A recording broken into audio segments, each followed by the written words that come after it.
Some of the most fascinatingly absurd claims, myths, and misunderstandings in Final Fantasy XIV come about as a result of being grounded in something that might make sense, or better yet, does make sense and is true, but the misunderstanding comes merely from an exaggeration, or alternatively, an ungrounded assumption. I want to go over a handful of these kinds of claims and misunderstandings and explain how or why they are false. And if you know of some strange exaggerations or false assumptions you've seen a lot, do be sure to share them in the comments. Now, let's get myth busting. Number 1. Just to really set the stage of what kind of false assumptions we're dealing with here. Astrologian's damage boosting cards no longer care which role they are put on. False, obviously. Before Dawntrail, the way Astrologian's cards worked was that the draw action had a 30-second cooldown and could hold 2 charges. Due to how the 2-minute burst worked then, this meant you typically spent 1 card on the odd minute and 3 cards on the even minute. Now, half the cards were twice as powerful when used on tanks and melee DPS, and the other half were twice as powerful when used on healers and ranged jobs. In each category, 1 of the 3 cards were each associated with a specific astro sign, and a special ability called Astrodyne could be used whenever 3 astro signs were accumulated, so every 3 cards essentially. And how potent its effect was depended on how many different signs you had, meaning optimally you wanted 3 different signs, which almost always took precedence over getting the quote-unquote correct roll card. Now, with Dawntrail, all of that no longer matters. Each card has a distinct effect, with the balance and the spear increasing damage done. Notably, the balance still is twice as effective when used on tanks and melee DPS. And the spear is still twice as effective when used on healers and ranged jobs, although it used to also be melees and tanks, I believe. I've seen this claim that this is not the case a handful of times, and obviously the only realistic way of getting to this misunderstanding is either by not playing Astrologian and assuming as much, or playing Astrologian and simply not reading the tooltip and again, assuming that it works in this particular way. Number 2. Since physics sucks for Summoner, all cure potency from Summoner must be garbage and serve no purpose. No reason to use the actions at all. Again, false, obviously. Unless you agree with the statement, you probably already recognize the problem with it. So, the origin of this misunderstanding is that Summoner's physic, for whatever reason, scales with mind rather than intelligence, which is why it heals for such an absolutely pathetic amount. However, because the tooltip itself does not explain this at all, the only difference between physic and all of the Summoner's attacks is that physic uses cure potency rather than potency.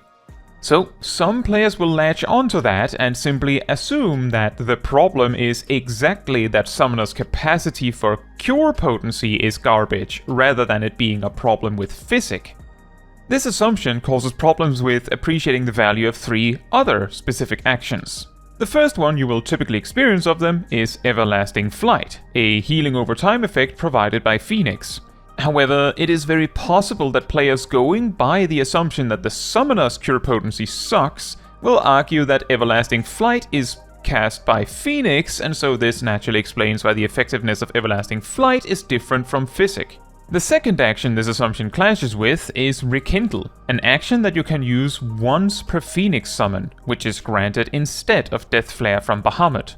Rekindle can be targeted on any party member, but because Rekindle requires you to choose a target, many summoners may not realize that, or even care, and will simply dump it on themselves, preferring to not switch target from the boss, which is somewhat understandable considering the strictness of the Phoenix trance. Delaying for even a moment loses your cast of Fountain of Fire.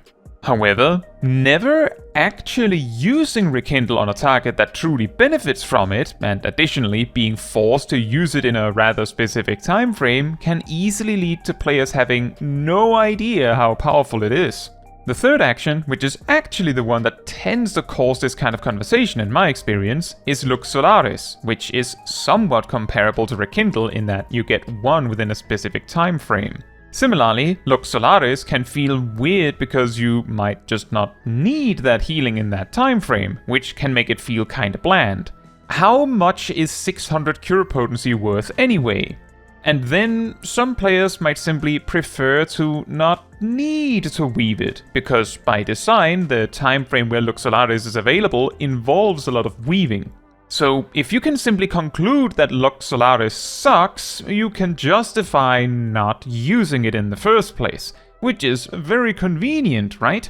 However, all three of these actions can be easily demonstrated to be much more powerful than Physic, demonstrating that they scale with intelligence, presumably, simply by, I kid you not, looking at the healing numbers they provide. Number 3. Shadowbringers removed Bard's interaction with crit dot ticks because they removed Dot's ability to crit. Or, alternatively for those that never knew of this legacy, Dots cannot crit. You choose, Lamau. Both are false. I've covered this one before, but I do feel it bears repeating considering its significance. Before Shadowbringers, the way Bard's repertoire effects worked was that whenever your dots crit ticked, as in did critical damage over time, you gained the repertoire effect, which made the job insanely difficult to balance as Bard scaled even better with crit than many other jobs. Before Stormblood, this interaction was instead contained in the trait River of Blood, not to be confused with the Elden Ring weapon, which essentially was Mage's Ballad's effect of resetting Bloodletter's cooldown with a high chance after a dot crit tick. Now, a significant detail to keep in mind here is that dots have always been able to crit tick. They have also always been able to direct hit tick, at least since Stormblood where direct hit was implemented. The way this works is that each tick, meaning every 3 seconds when the dot strikes, a damage roll is made determining how much damage it does, whether it crits and direct hits and all that, meaning a dot that will take 10 times will roll for whether it crits and whatnot on each tick, meaning 10 separate crit rolls. What very likely leads to a misunderstanding like this one is the fact that dot damage tends to fall in with the scenery. The damage numbers are very small. As in, the actual number size is very small and falls in with the background. Sometimes the damage itself isn't particularly impressive either. In fact, often that is the case. However, the damage variance of most attacks, if not all attacks, is somewhere around plus minus 5% or so. Now, a critical or direct hit dot tick does not look visually distinct from a regular hit tick. In fact, because all dots you apply tend to get combined into a single number, how would you even visualize that? But because of this, there is no clear indicator that you did crit or anything. So how can you tell? Well, even a low roll dot tick will look significantly more impressive if it is a direct hit than just a regular high roll tick. So you can tell that dots can crit and direct hit simply by them sometimes doing significantly more damage. Number 4. Tenacity increases healing received. False. I've also covered this one before, but it also bears repeating. It doesn't really matter in the grand scheme of things, but can absolutely lead to misunderstandings in the weirdest ways. The way Tenacity actually works is that it increases healing done, just like Determination does, and while we're on that topic, they increase all healing done, even though the English tooltip for Determination seems somewhat misleading. Now, the logical reasoning that leads to the assumption that Tenacity increases healing received rather than done is very simple, really. The stat that seems to be universally intended to just make tanks better at being tanks, reduces damage taken, making them tankier, increases damage done, allowing them to hold aggro more easily, I guess, and surely increases healing received as they need the healing. It makes sense to think like that. An additional wrinkle to this assumption is that this is the kind of misunderstanding that can come about because it is difficult to demonstrate how Tenacity works in this way. A paladin casting Clemency on themselves would be equally affected whether it increases healing done or received, meaning that to demonstrate how Tenacity works practically, you would need a second player to cast a heal on you. You would also need a Tenacity heavy gear set, which is something not a lot of players have for various reasons, as otherwise the healing boost from Tenacity would be too small to tell apart from simple variants. However, let's say you did have a Tenacity heavy tank set, and you have a friend that could heal you. Notably, they have to be not a tank to make sure it doesn't get skewed by Tenacity itself in any way, assuming that is possible. All they have to do is heal themselves, note how much healing was done, and then heal you. Obviously, you would need to do both several times to determine an average result to avoid being misled by variance. However, there are two possible outcomes. Either you, the tank, received more healing on average than they did, which indicates that Tenacity does increase healing received, or you both receive the same average healing, approximately, indicating that Tenacity does not increase healing received. What will happen is the second result, as Tenacity increases healing done and not received. What I really like about this particular myth or misunderstanding is that it is a relatively reasonable claim, and unlike many other claims, is relatively easy to demonstrate and leads to a simple yes or no test and answer. Number 5. Because of the nerf, Pictomancer's Hammer is now completely useless. This one is rather recent, and hey, it is perfectly possible it eventually stops being relevant at all, so maybe I should lead with the quote-unquote problem, as it were. At the time of making this video, the Hammer Stamp combo has somewhat recently been nerfed to a potency level where it is so weak that its base potency is overtaken by the basic Fire in Red combo.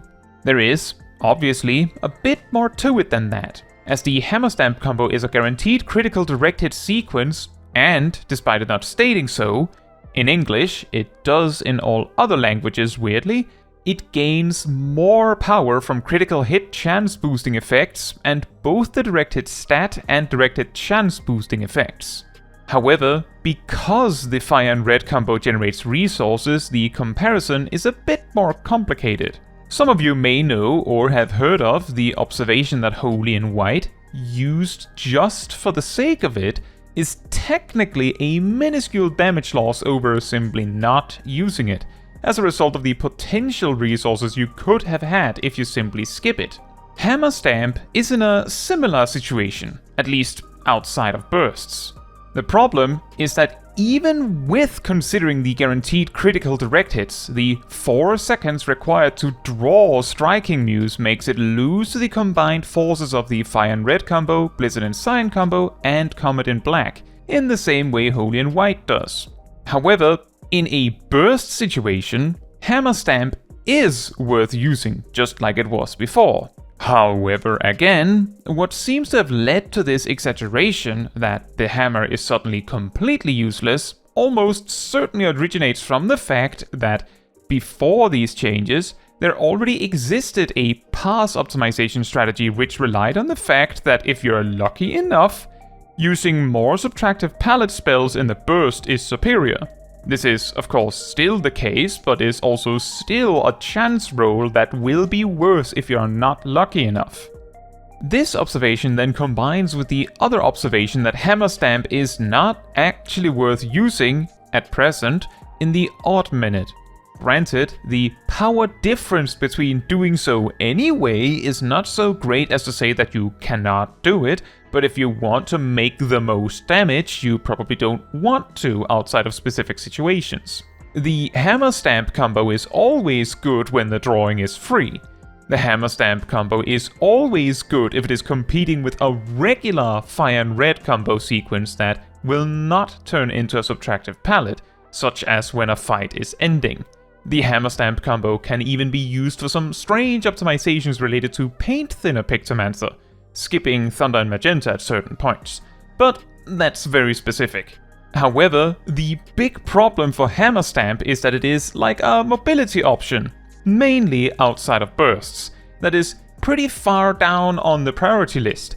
If you know another burst is coming and you need to draw something for mobility or downtime, both Starry Motif and Living Motif tends to take priority first, so unless you actually need the mobility afforded by Hammer Stamp specifically, you're much less likely to draw it outside of using it for the bursts themselves. So to summarize this misunderstanding, Hammer Stamp is okay to use if you like, every minute. However, at present in patch 7.21, it is typically optimal to only use it in the 2-minute burst.